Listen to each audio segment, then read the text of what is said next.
Hey, what's up? This is Killian McGrath with DFSstrategy.com. Today we're going to be reviewing Daily Fantasy Nerds Lineup Optimizer and Bankroll Tracker. The Lineup Optimizer supports lineup creation for DraftKings, FanDuel, and Yahoo. And you can create lineups for NFL, NBA, MLB, and NHL contests.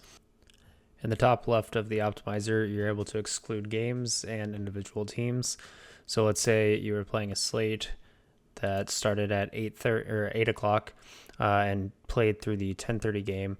You could exclude the 7 through 7:30 p.m. games, exclude success. These games have been excluded, and you can now see here all teams playing at those times are excluded. In the top right, you're able to select a position. When you select this position, it makes it so that all the players in the player section below are all of that position. So here we can compare only players who are able to be drafted at the point guard position on DraftKings. The next feature is salary. This makes it so that players with only a certain salary range can be drafted into your lineups. Projected fantasy points. This is so that you can pick a range of projected fantasy points for players to be included in your lineups. Projected value is the points per dollar, and it filters players within a points per dollar range. Projected minutes, so that you only have players within a certain minutes range. Total salary, which is it makes it so that your lineup can only be generated within a certain salary range. And a randomized feature, which mixes up your lineups more when you're creating multiple lineups. Now to look at the players section of Daily Fantasy Nerds Optimizer. Here you can see right now we have point guard selected, so it's showing all point guards. Let's put this to all. You can see all the players. If you click on them, there's a detailed game log. Like we can see all of James Harden's stats as well as his salary, how he performed over every game of this season and last season. One of the coolest features of Daily Fantasy Nerd is the likes feature. You can see we've already liked LeBron James, which bumps him up to 4 likes, meaning we and 3 other users of Daily Fantasy Nerd like LeBron James for today's contest. Next to that, you can see their DraftKings information, which is their positional availability on DraftKings, their salary on DraftKings, and then you can see their team and what team they're playing against. Continuing on, you can see how many days of rest each player has had. Right now, everyone's at 7 days of rest, and this is because we're just now coming off All-Star break when I'm making this video. If you move on, you can see projected points scored by Vegas. This is not showing up because there's no Vegas lines yet for these games since there's 2 days until the games. You can see the player's usage rating and the player's efficiency rating. The next bit of information shown on the optimizer is the pace at which the opposing team plays, the opposing team's defensive efficiency, and a DVP stat, which shows the percentage difference of fantasy points allowed by the opposing team compared to NBA average. In the field goals attempted section, you're able to see how many field goals on average a player has attempted over the last 2 games, last 5 games, and over the entire season. The minutes section works similarly, showing the average minutes over the last 2 games, last 5 games, and over the season. In the fantasy points section, you're able to see the average number of fantasy points over the last 5 games over the season. You're able to see a floor statistic, which is a number that a player has exceeded that number of fantasy points in 84% of their games, and a ceiling statistic, which means a player has reached this amount of fantasy points 16% of their games. In the projection section, you're able to see their minutes, their projected minutes, their projected fantasy points, and their projected value. And then at the end, you're able to either lock a player in or exclude a particular player. Now to actually building lineups. We'll go ahead and exclude James Harden.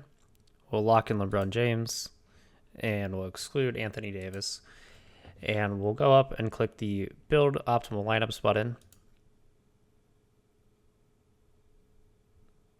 Quickly, 150 lineups are generated. You can see each one of these dots is a different lineup. We can also click here to scroll through them. If we click the top right of one of the lineups, we can like that lineup, and it will then be saved under our lineups tab. Do note that once you leave the optimizer tab, you have to once again click build optimal lineups to get back the 150 lineups. And I'd like to point out that notice LeBron James is in every one of these lineups since we locked him in, and none of our excluded players are in these lineups. We also have the option to export all of our lineups to a CSV, which will then allow us to upload them to DraftKings, and then we can also save all lineups. When we click Save All Lineups, and then we go to our Lineups tab, we'll then have all of our 150 lineups, and once again, we can export them to CSV here. Next, we'll look at projections. On the Projections tab, you're able to upload custom projections using an Excel file or CSV. You're able to use the weights feature, which allows you to weight certain things such as their last 5-game average fantasy points. So if I want to weight this to 25% and then weight Daily Fantasy Nerds projection to 0.5 and their season ceiling to 0.25, this number has to equal 1, and then I can apply weights, and you'll see the projections have changed with our new settings attached. Now to take a look at the other major tool on Daily Fantasy Nerd, their Bankroll tracker. Here you're able to upload results from DraftKings, FanDuel, and Yahoo Sports, the same sites that are available to use on the optimizer. Unlike the optimizer, where the optimizer can only generate lineups for the four major sports, here you're able to review results for basically all of the fantasy sports that are offered on the three aforementioned sites.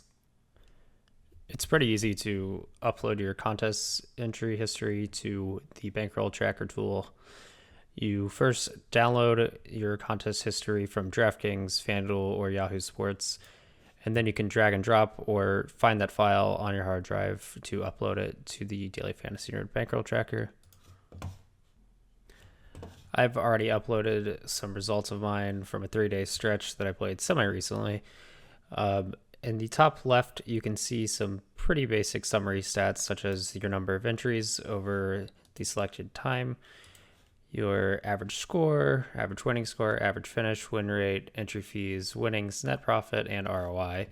You could also see a variety of graphs for things like cumulative profit, score, winning score, finish, win rate, entry fees, winnings, and these will all change if you select the date. So if I change this to the 6th instead of the 5th, it then just shows my summary stats and graph of these dates. If you scroll down to the bottom of the Bankroll tracker, you're able to see detailed reports on the different types of contests. That way that you can see which contests you're winning at, which contests you're losing at. You can also filter by contest size, entry fee, and then you can filter by buy-in, and once again, contest size. That's about it for a review of Daily Fantasy Nerd. Hopefully you found this helpful, seeing how to use all the tools and features of Daily Fantasy Nerd. My personal opinion on it is it's a very easy to use, very accurate. I really like their projections, and I mean, just in general, everything's very clean, easy to find what stats you want. I'm a pretty big fan. If you want to try Daily Fantasy Nerd for yourself, there's a free 7-day trial. You can check out the video description below for a link. Hopefully you found this video helpful, and good luck at DFS.